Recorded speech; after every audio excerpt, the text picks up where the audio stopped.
performance, productivity, and exceptional harvest experience. GoHarvest.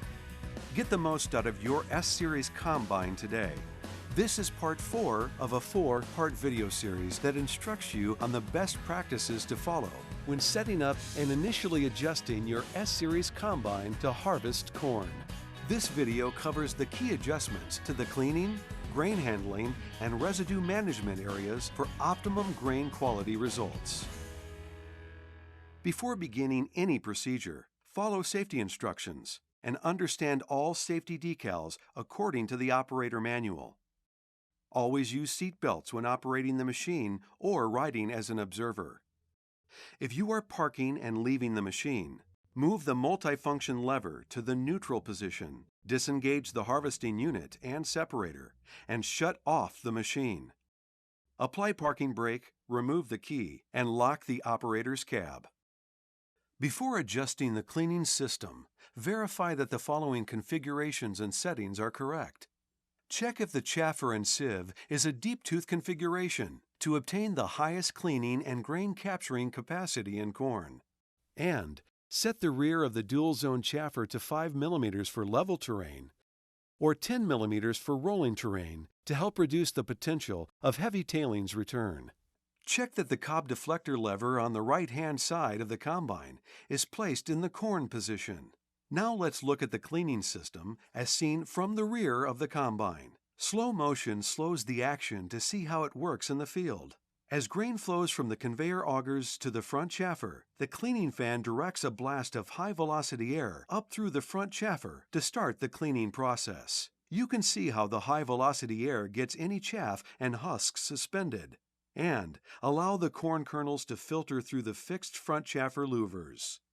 As the grain and trash move further back onto the chaffer, proper cleaning shoe settings allows the air from the cleaning fan to keep the lighter husks and chaff suspended and the heavier grain to rain down through the louvers of the chaffer. The bottom sieve positioned beneath the chaffer also has air coming up through its louvered openings to do the final job of cleaning and capturing the grain as seen here. Again, let's look from the rear of the combine to see what happens this time when the fan speed is set too low or the chaffer opening is too wide.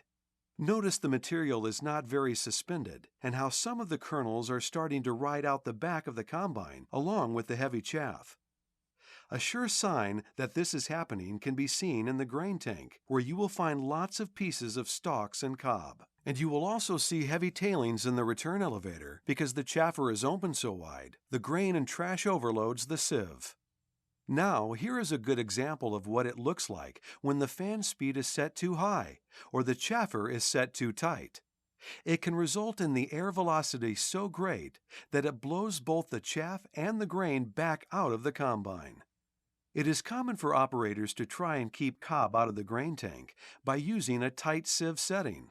However, if the sieve is closed too tightly, the grain coming down through the chaffer can't rapidly fall through and instead moves to the rear of the sieve and into the tailings return auger to be recirculated back through the combine. An indicator of this can be seen by checking the tailings monitor for high volume of material and grain.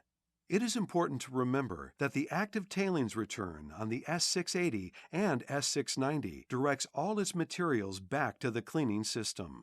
When this happens, the heavy tailings material can overload the chaffer and sieve, resulting in a dirtier tank sample with more fines. Another item often overlooked is the chain tension on both the tailings and clean grain elevators. The elevators handle all the grain eventually in the grain tank, and if their chains are too loose, it can grind and damage grain. Chain tension should be loose enough to move the chain a little side to side, but tight enough so you can't pull it away from the sprocket. This completes video 4 of the corn harvesting video series.